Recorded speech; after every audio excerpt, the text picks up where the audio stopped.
Hello and welcome to episode number 87 of the Maximizing E-commerce podcast, which is so crazy. We're heading into the end of 2020, which is so weird to say it. This has been quite the year, hasn't it? Depending on when you're listening to this, it might be in 2021.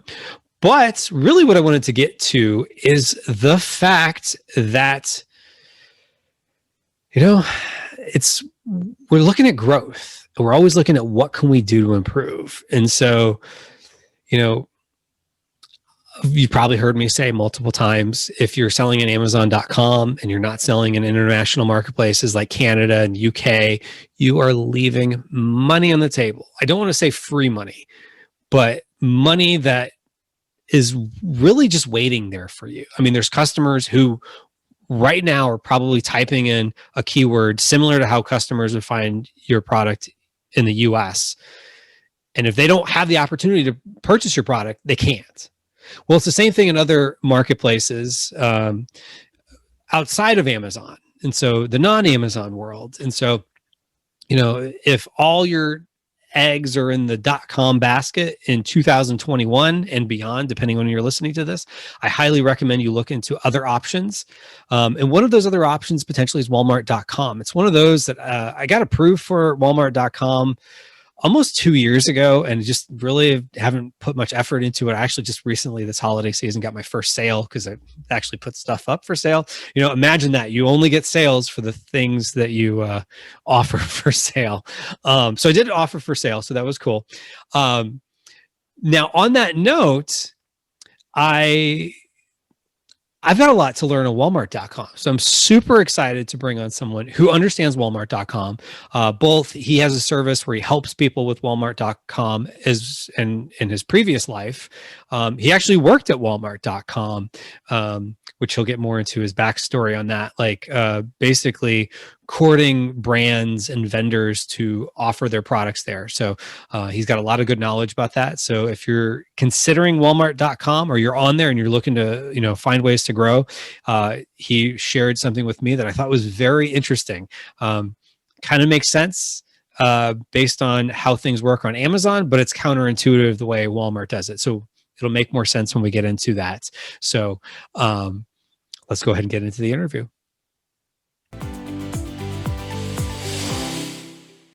All right. If you're thinking about how do I get started selling on Walmart.com, or you're on Walmart.com, which is my case, and you're curious about how to grow it, which is definitely my case, I am really excited here to have Corey Hammond from DotCom Partners to talk about all things Walmart.com. So Corey, thanks for coming on Maximizing E-commerce today.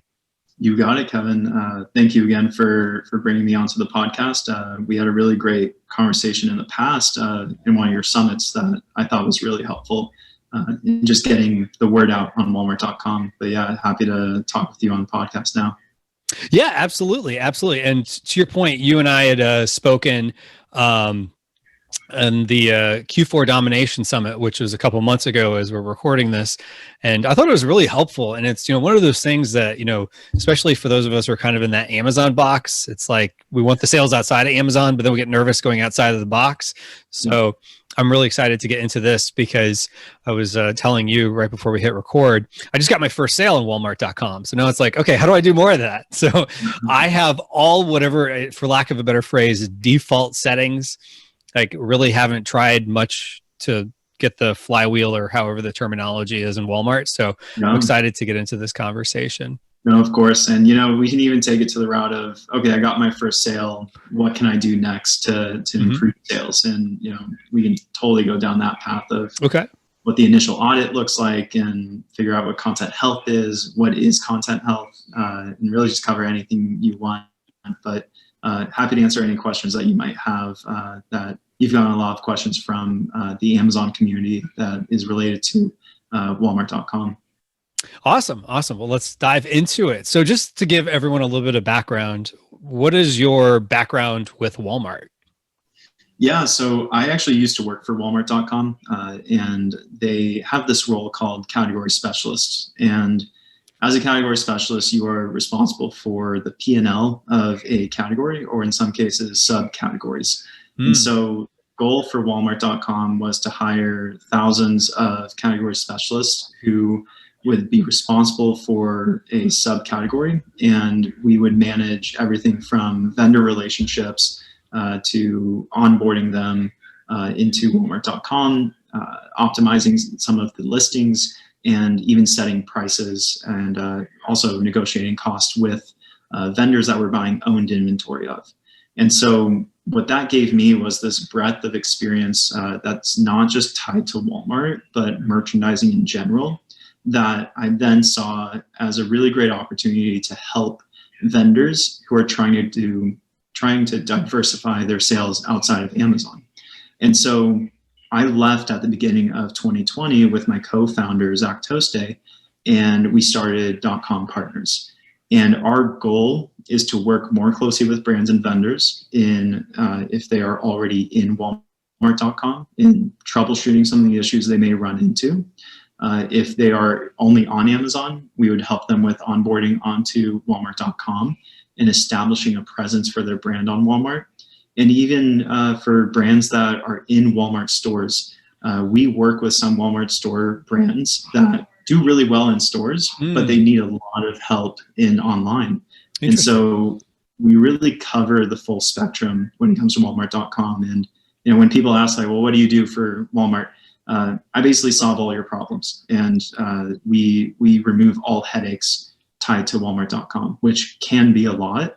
And can be fairly frustrating, but with the right patience and with the right team, you can actually do pretty well on Walmart.com if you position yourself properly. Okay. Well, I'll be excited to get into what that proper position is, because one of the things with Walmart has been kind of the rub over time is that with Amazon, it's basically just set up an account, and then if you screw up, they'll terminate you or whatever the case is. Whereas with Walmart, it's a little bit more of that brick and mortar mentality of gatekeepers. Not quite as much as like if you actually try to go into the Walmart store, but Walmart.com still has a little bit of that legacy mindset. It's kind of my perception anyway. So how does one onboard into Walmart? So if I had no experience, I didn't have a Walmart account, like what would I do to get started? Yeah, so the first piece is going into Walmart Marketplace, and that's where you control the price, you control shipping, and you ultimately pay for the ship cost. That's where we typically have new vendors get into Walmart.com because it allows them to have full authority over those listings. If you do private label and you own that UPC or GTIN, you can list that product and control the entire listing. When it comes to listing on products that already exist, it might be a bit more difficult to improve the content if you're not the content owner. But that's kind of where you would have to then have better shipping rates or shipping times, or a better price than any other seller. So fairly similar to what you do on Amazon. So my team actually has a relationship with the Walmart Marketplace team, specifically the onboarding team. And so what we can do for any new client is help streamline that application. So rather than just applying on the Walmart portal, what they would do is provide some basic company information and their website and a listing on Amazon. And then we would go ahead and send that information to the Walmart team. And they know who we are, and they trust us as a resource, and they will vet that company and make sure that it is a company that they want on Walmart.com. And then they send you a special link to apply. At that point, we're hands off. We let you do the application because we just want to make sure things are answered properly. We don't want to mistakenly input information about your company that you would know otherwise. And then Walmart will review it. They'll approve it, hopefully, and after that, you'll be off to the races. And Walmart has on their back end something called Seller Center, and very similar to Amazon. You have access to setting up your items, making any updates that are necessary, and more recently, in just the past 3 to 4 months, Walmart Marketplace on Seller Center has gotten to a point where you can run a sizable business using the Walmart tools that are on Seller Center, because they like to feed you the answers and tell you, hey, this is your content health. This is the growth opportunity for your assortment. And they're going to provide you all the sales analytics you need to figure out what's selling and what's not. So go ahead, Kevin. No, I was going to say, that brings me to a question I was going to have, because I know traditionally to go onto Walmart or Jet, which is Jet even still around? Yeah, Jet got shut down earlier this year. Oh, okay. So it's no longer with us. I remember spending lots of time getting started on Jet because at the time, Walmart was harder to onboard with. Yep. But you had to have a third-party application in order to sell on either Walmart or Jet, which were both, owned under the Walmart umbrella. So do you still need a third-party No, tool? So all you'll really need to do is go to Walmart's marketplace platform. I believe it's seller.walmart.com, and in that URL, you'll be able to see the ability to apply to Walmart.com. So you can either apply through that directly to Walmart, and then you would supply all your business information to them in order for them to review your business, and then they will determine whether or not you would be a good fit for Walmart Marketplace. What I would also advise is go ahead and reach out to me and just let me know that you applied, and happy to pass that information along to the marketplace team. And what that does is that it applies a flag to your application. So they get thousands of applications a day, and they just don't have the manpower to actually review every single one. And so a lot of them do fall through the cracks. Whereas the way we streamline the application is it basically tells those reviewing the application that Walmart actually is watching the process of the application. And so it should get reviewed and should be determined whether or not it's a good fit for Walmart rather than just sit there. Okay. So what is the criteria they're looking at? Are they making filters for certain things? Is it just, they're like the old style of having a bunch of resumes and looking through the hiring managers, looking at resumes and just seeing what jumps out at them? Like, what is the, so that's their hopes? That's the $1 million question. Right. The thing that I do appreciate with Walmart is that they don't feed me all the answers to why someone is rejected, which I actually respect, because I don't want to be equipped with that information.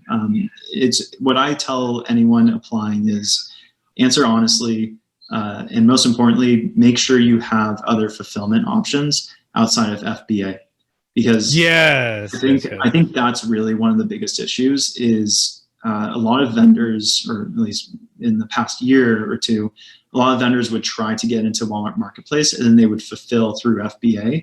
And it just doesn't create a great customer shopping experience when you buy on Walmart and then you get an Amazon package.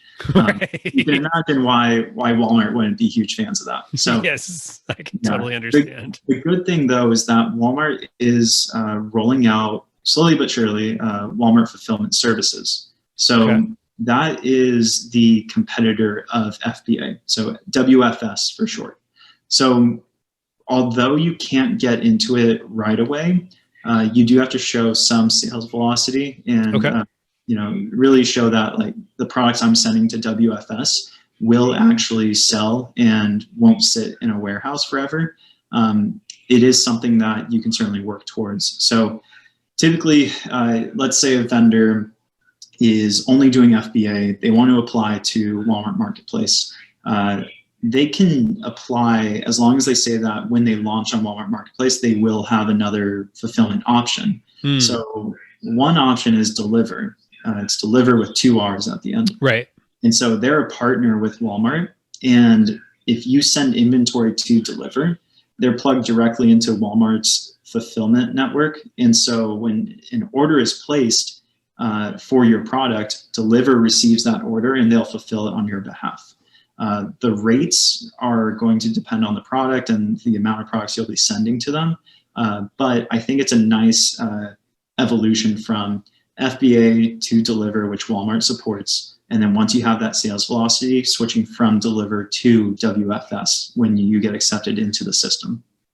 Okay, gotcha. So and you don't even theoretically, you don't need a deliver, but Deliver is a partner. So you could use whatever. Yeah. You could go to the post office if you wanted to, but that would be time consuming and you could costly. use any 3PL, third party logistics company, to fulfill orders. I believe Walmart has similar fulfillment or acknowledgement requirements that Amazon has.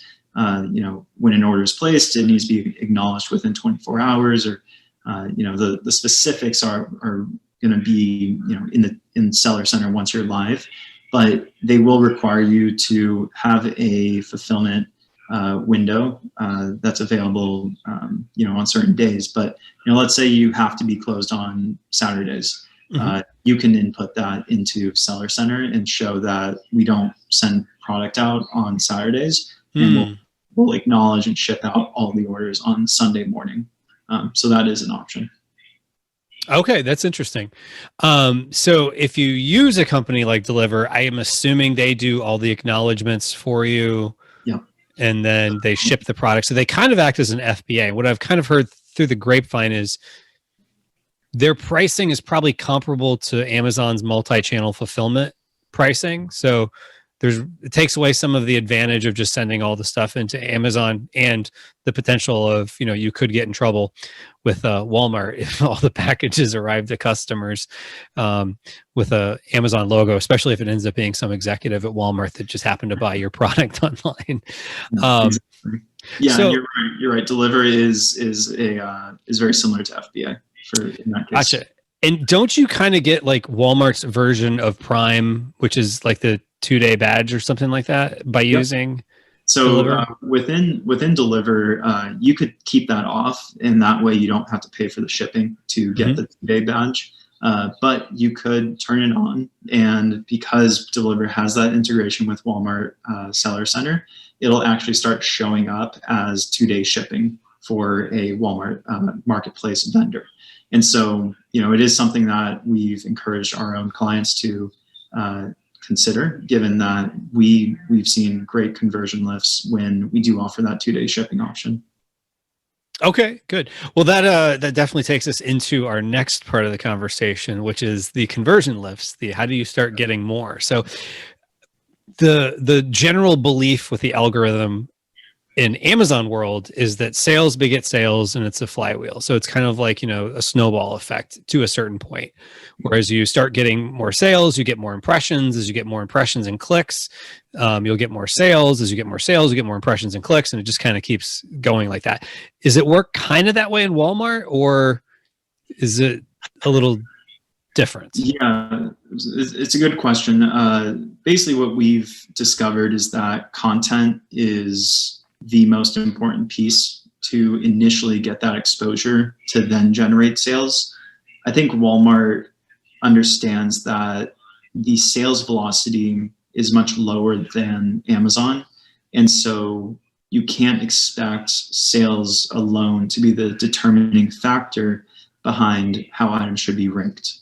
So when we look at listings, Walmart has an internal measurement tool called Content Health.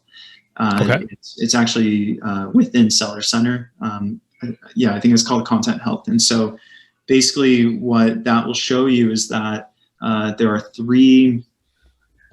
Are there three?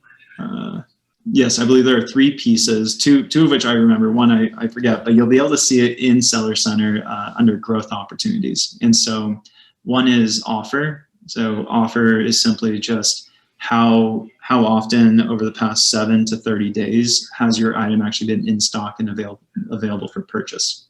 So if you're in stock and available for purchase 100% of the time, that score is going to be 100%. The other piece is content. And content is all focused on backend attribution, title, description, photos, even the quality of the photos, like how high res are they? And the big pieces to that is not just having content that's similar to Amazon. It's almost the opposite. Walmart actually rewards you for fewer words on titles. Okay. And they actually give you like a range depending on the category. And so it may say like it has to be between 55 and 65 characters for this. Oh, okay. So it's kind of a tight window. Yeah. There's minimums and maximums. Okay. Yeah. So they'll give you mins and maxes. And the important thing is to make sure that within your category, you are meeting those requirements. Because if you ever do a download of your content health report, it'll tell you your title is way too long. And that's typically what we see with Amazon vendors trying to get into Walmart, is that the title is keyword stuffing on Amazon. But on Walmart, it has to be very succinct and very simple so that you're thinking more of the Walmart customer rather than thinking of just teaching the algo what it wants to see.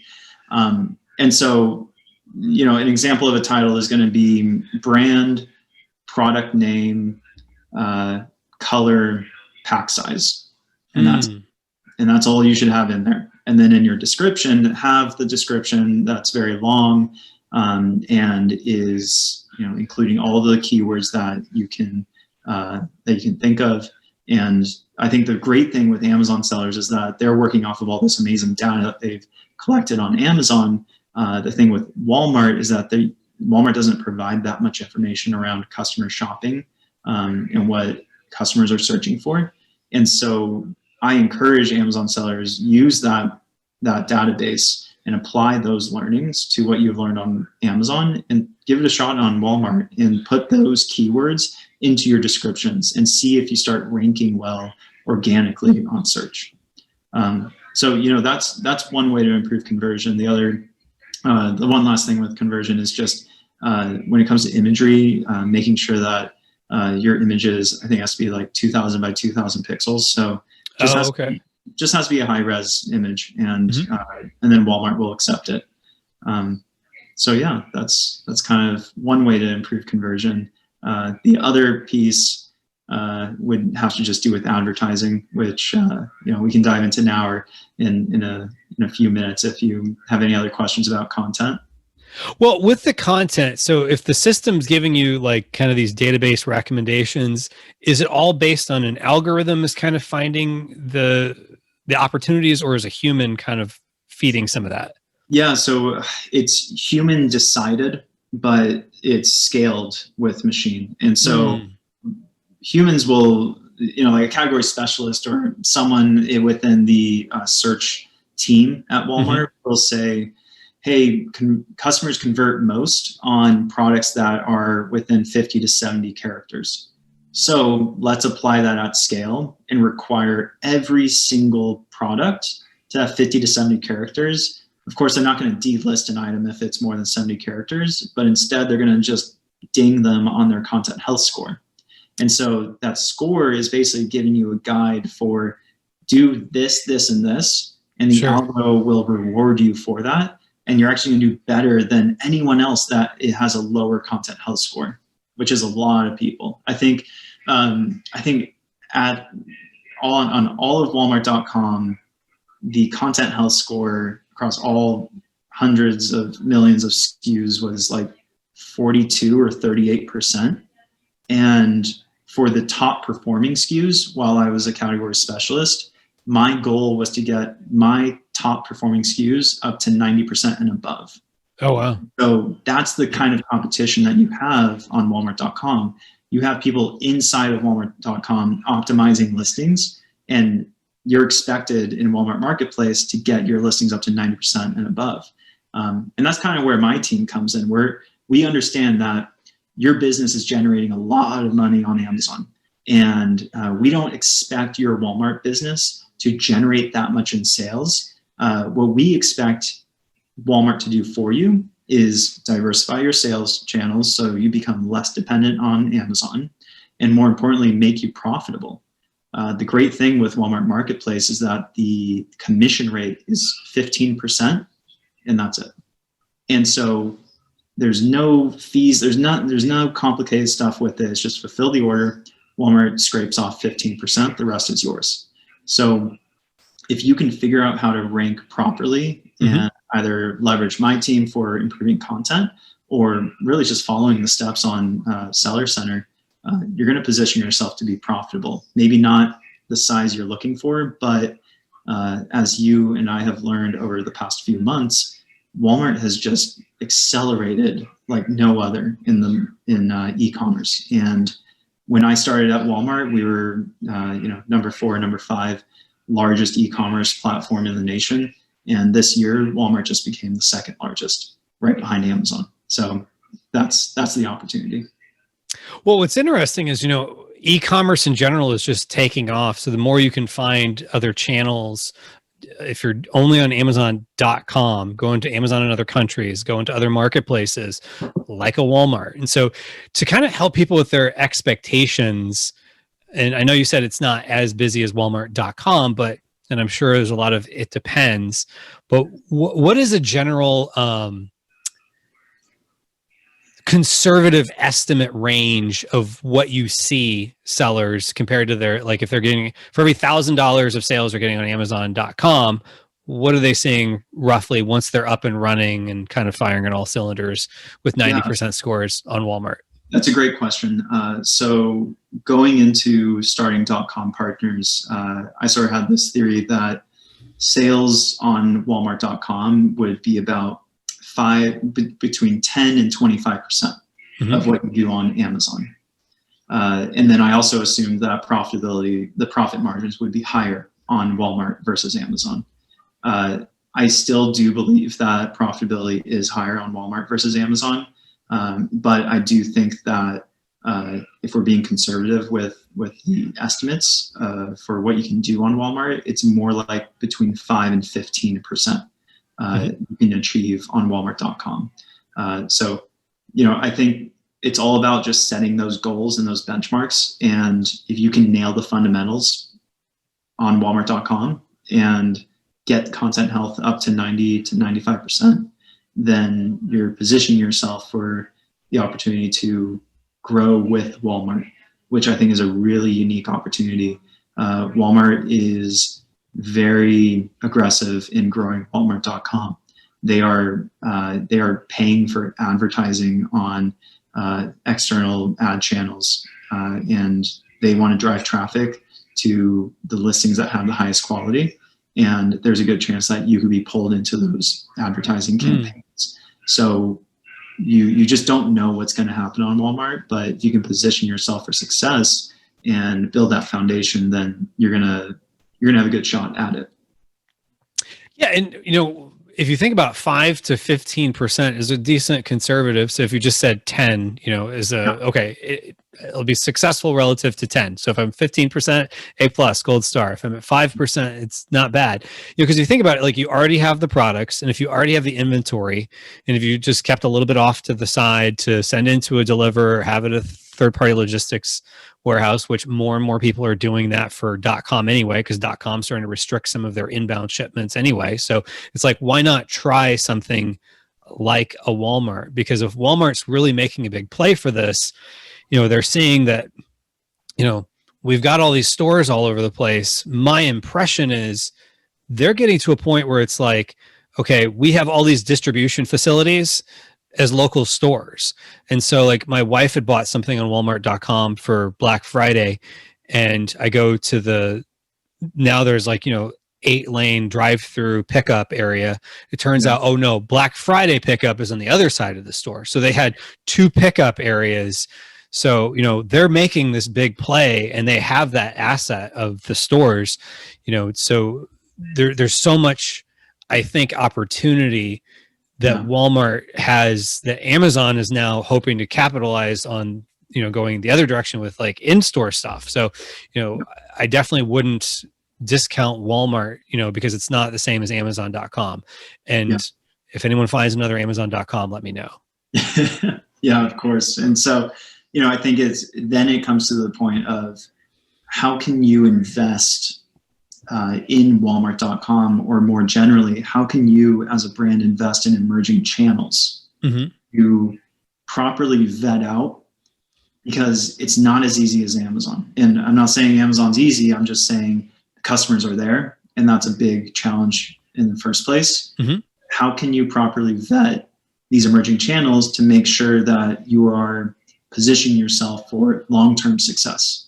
And the great thing is that my team, we focus on Walmart.com right now, but I always tell people we are an emerging channel company and we want to focus on more than just Walmart.com. So, Lowe's, Home Depot, Target, Wayfair, all of these channels are coming up. And right now we're talking about Walmart.com, but next year we're going to be talking about some other channel. And it's going to be the same thing all over again. And you're going to have someone sitting here who used to work at Target. Right, exactly. Like, oh, I do Target, but at the end of the day, it's all emerging channels. And if you have the merchandising experience and you feel confident in having the patience to nail the fundamentals, not on Amazon, but nailing the fundamentals on these emerging channels, then you could actually really vet whether or not your product can sell on those other channels. Yeah, that's awesome. And I agree with you. It's finding the fundamentals. And so on Amazon, one of the fundamentals is running paid ads. And correct me if I'm wrong, paid ads is a relative, like sponsored product ads or whatever they call it. The version is on Walmart. That's a relatively new thing, right? Where sellers can run ads to customers. Yeah, no, you're completely right. I think in the last year and a half, Walmart ended up taking their entire advertising unit in-house. So initially it was run by Triad. Triad and Walmart, they stopped working with each other maybe 2 years ago. And Walmart ended up launching Walmart Media Group, which is a business unit within Walmart that's entirely dedicated to monetizing advertising on Walmart.com. And eventually they'll be offering a lot of really great opportunities down the road that deals with this is all guessing of what might happen, but what I think is going to happen based on what the platform looks like is they're going to leverage first party data that they have on their customers and allow you to advertise against that.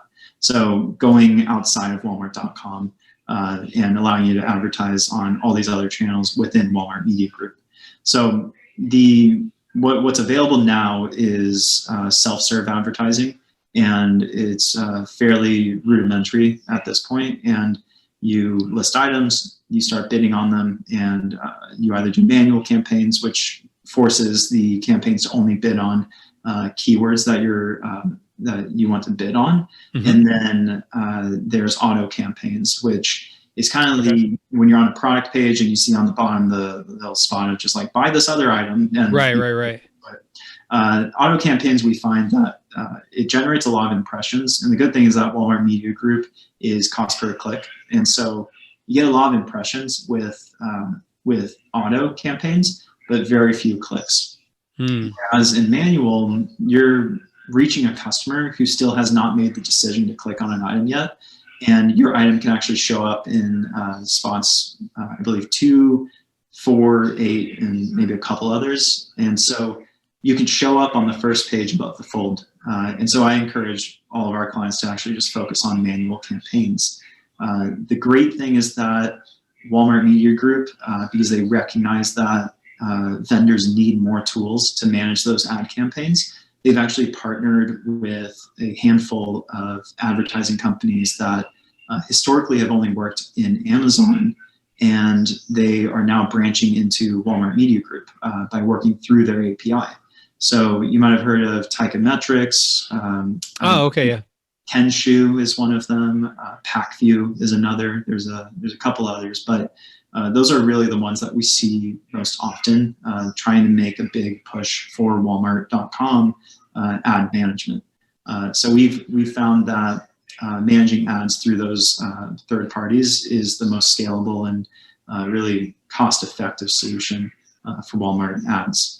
The one thing I will add is that, I talked a lot about content initially, and there's a reason why we do that, because if your content is not up to par with what Walmart search algorithms want, Walmart Media Group actually won't make your items eligible for a search term until you show up organically on the first 3 pages.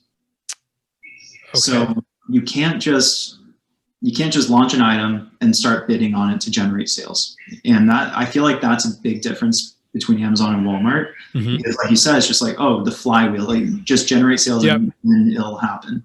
With Walmart, we have plenty of clients who say that's what they did on Walmart. And they're saying, I want to spend $500 a day on Walmart, but it's telling me I can only spend 50 cents a day.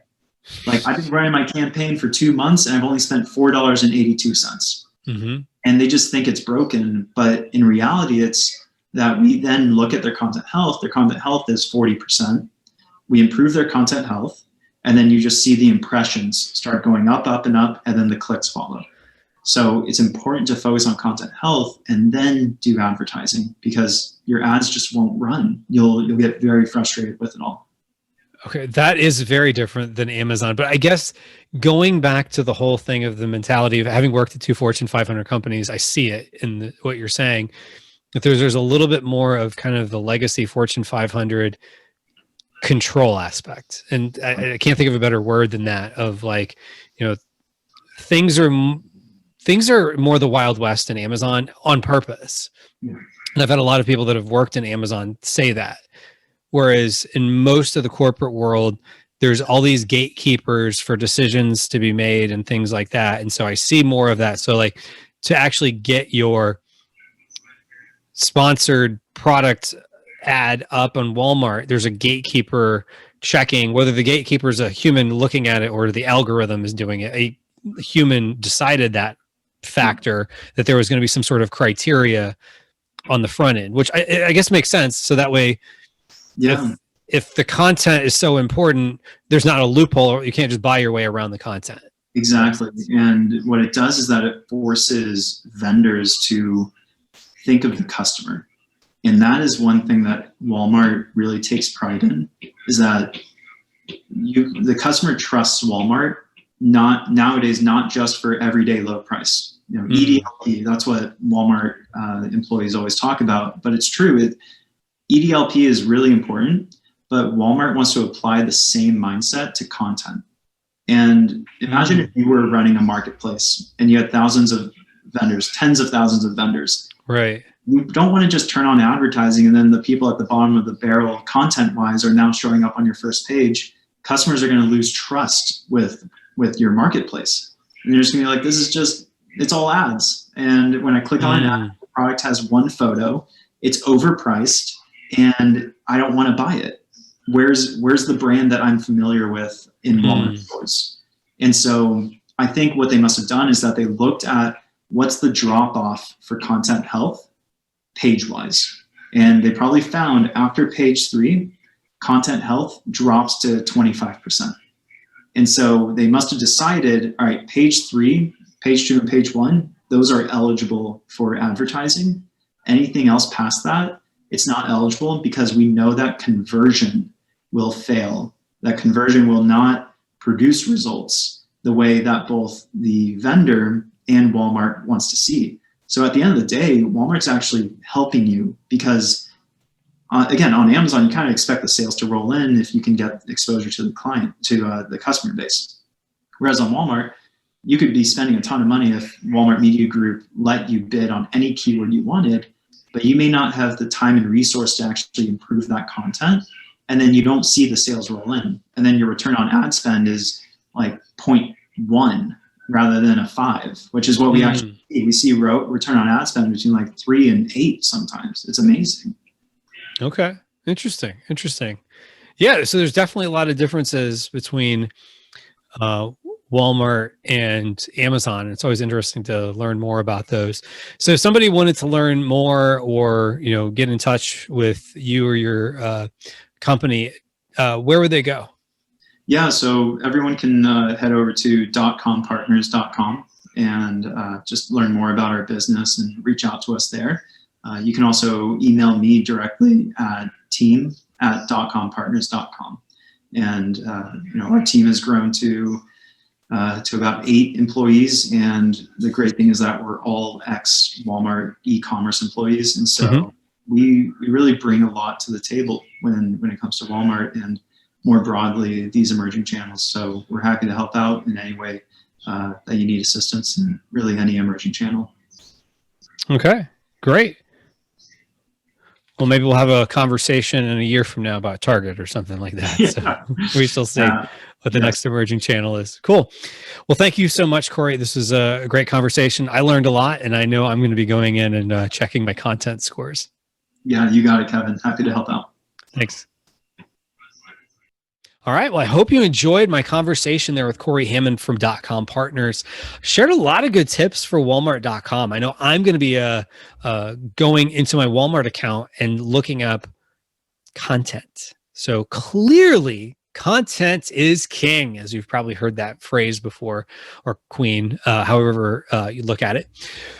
Either way, content is royalty. Content is very important. So we got to make sure that we have the right content, and content is a big thing on Walmart.com. So I will leave you to decide what it is that you need to go do, or leave you to go into your Walmart account if you have one. If you don't have one, go ahead and get started. Reach out to Corey and his team and see if they're able to help you at least flag the account with someone over there. So he mentioned they're willing to do that. So definitely go check that out and get on Walmart.com. And if you're on Walmart.com, check out the content tab. I'm really curious about that. In fact, depending on how that works out for me, you may hear more in the future on that. So anyway, I'm going to wish you the best in your e-commerce journey, whether it's on Walmart, Amazon, outside of the US, your own store, wherever it is. Just keep on moving forward, keep on pressing on, and doing great things in your business. Wish you the best. Take care.